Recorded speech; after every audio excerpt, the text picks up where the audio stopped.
Okay, so Ben, I got one last question, but it is long, so I'll try to get through it quickly. This one says, "Hi Ben, I've been a fan of your work since the Salon and Real News days. I work in digital marketing and have come to the conclusion that our collective addiction and dependency on social media presents a considerable challenge in terms of being in control of our communication.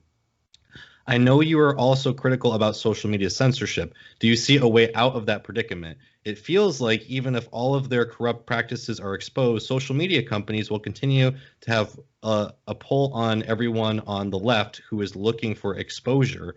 Even worse, they can pay influencers to frame the debate in a way that doesn't really address these platforms' addictive design and pay to play model."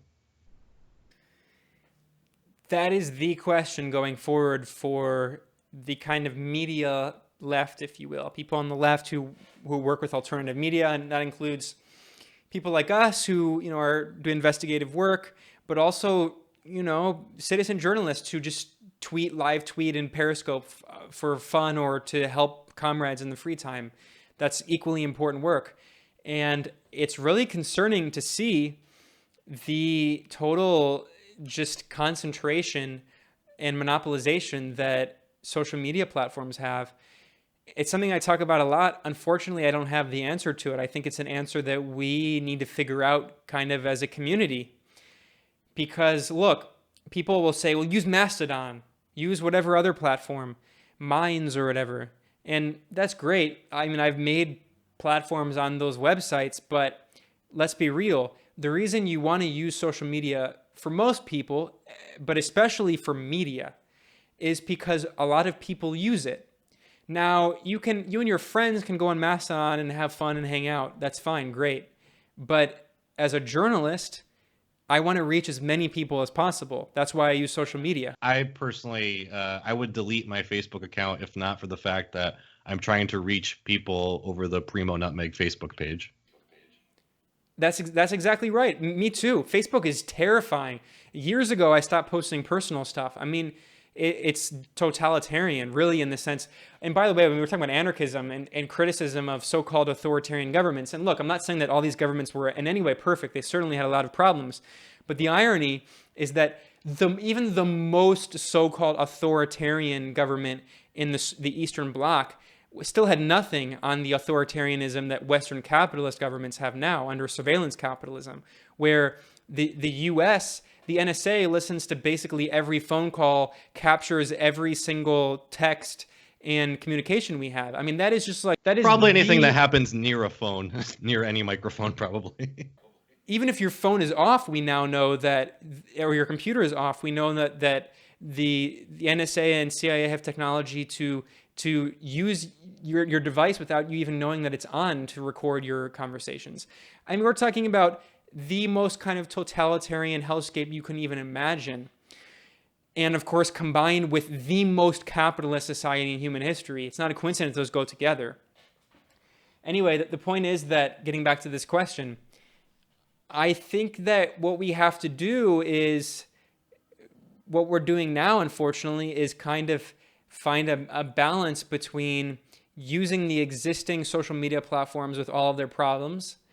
YouTube's so important. I think YouTube's more important. YouTube's certainly more important than Twitter. Twitter is still only used by 10% of the population. Facebook by more, but Facebook, I think there's still only 2 billion accounts in the world, which is not, that's a huge number of people, but it's, in terms of regular users, it's not still that many people.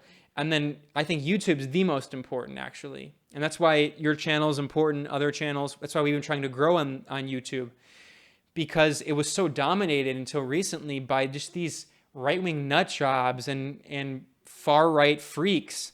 And the YouTube algorithm was heavily supporting them for years from the very beginning. I remember getting InfoWars ads when I was in, in high school, when YouTube first started becoming a thing.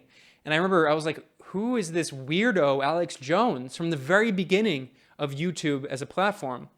So, of course, a lot of liberals and people on the left have been calling for these people to be censored, but it really is a double-edged sword. And look, I'm not a free speech absolutist at all. I just made fun of that ridiculously stupid Harper's vanity letter that they posted by some of the most powerful people in the U.S. ruling class and media commentariat, who want us to believe that their free speech is being infringed on. It's a joke.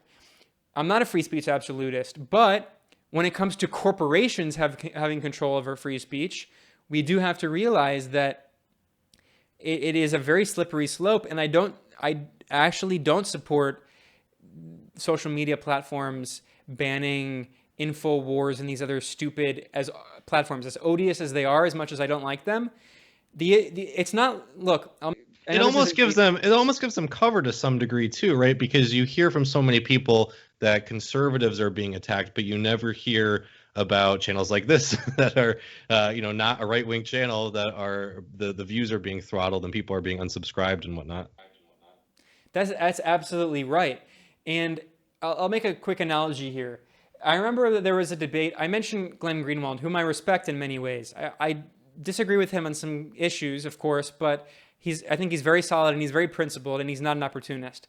And I remember one of the debates we had, and he wrote an article criticizing me at The Intercept, where he took the position, the kind of ACLU hardline absolutist free speech view, that these far-right figures like Milo Yiannopoulos that schools shouldn't kick them off shouldn't cancel their events.